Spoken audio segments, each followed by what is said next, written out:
Жақсы. Еще раз. Нет, второй. Кеш жарық, құрметті достар. Атым Асхат болады. Бүгін екінші рет сіздердің алдарыңызда сөйлейін деп тұрмын.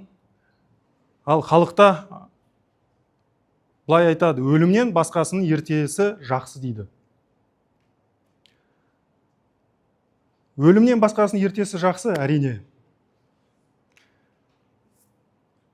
Адам тірі болса, кез келген қиындықты, мәселені шешуге болады. Бірақ та барлық адамдар қиындыққа бірдей қарамайды. Біреулері шешу жолдарын іздесе, біреулері күйзеліске түседі.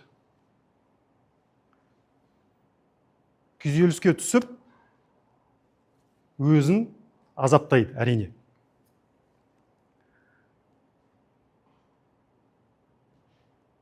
Солайда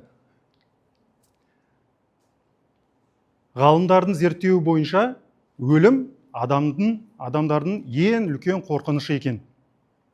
Ең үлкен қорқынышы болып табылады екен. Өлімді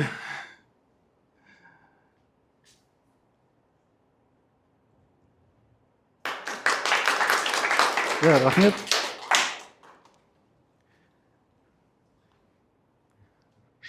Өлім жайлы